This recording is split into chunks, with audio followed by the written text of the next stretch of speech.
सकाळचे 9:30 वाजता आहेत। बातम्यांचा झटपट आढावा घ्यायचा आहे, मात्र त्यापूर्वी दौंडमधील एक ब्रेकिंग न्यूज पाहूयात।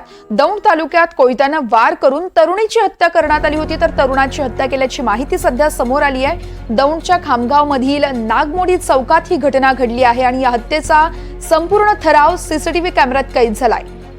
सीसीटीव्ही कॅमेऱ्यामध्ये या हत्येचा संपूर्ण थरार कैद झाला आहे। दौंड तालुक्यात कोयत्याने तरुणाची हत्या करण्यात आली आहे, तर दौंडच्या खामगावमधील नागमोडी चौकात ही संपूर्ण घटना घडली आहे। सीसीटीव्ही कॅमेऱ्यात या हत्येचा संपूर्ण थरार हा कैद झालाय।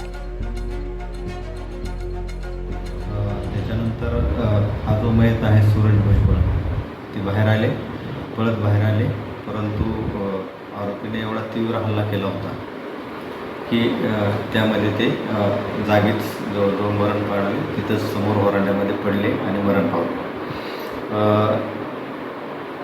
मयत सूरजची आई सुवर्णा भुजबळ यांनी या बाबतीत पोलीस स्टेशनला तक्रार दिलेली आहे आणि त्याप्रमाणे पोलीस स्टेशनला खुनाचा गुन्हा दाखल करण्यात आलेला आहे। त्याचा तपास आमचे साहेब पोलीस निरीक्षक यवत पोलीस स्टेशनचे करत आहेत। या संदर्भात अधिक माहिती जाणून घेऊयात। आमचे प्रतिनिधी देविदास राखुंडे आहेत आपल्यासोबत। देविदास, आपण पाहतो अत्यंत धक्कादायक पद्धतीने ही हत्या करण्यात आली आहे। हत्येचं नेमकं कारण समजू शकलंय का? वर्षा, निश्चितच जो थरार आपण सीसीटीव्ही घटनेमध्ये पाहतोय तो अंगावरती शहारे आणणार आहे। यापूर्वी देखील दौंडमध्ये अशा घटना घडलेल्या आहेत, मात्र ही जी घटना आपण पाहतोय ही घटना पाहून महाराष्ट्राला सुद्धा हा प्रश्न पडेल की दौंडमध्ये कायद्याचा धाक उरलाय की नाही, अशी परिस्थिती सध्या तर या घटनेवरून पाहायला मिळते। ही संपूर्ण घटना जी ती काल शनिवार रात्रीच्या सायंकाळच्या सुमाराला घडलेली आहे। यातील जो मयत आहे सूरज भुजबळ, याच्या बहिणीचा प्रेमविवाह साधारण वर्षभरापूर्वी आरोपी अमित बहिरट याच्यासोबत झाला होता।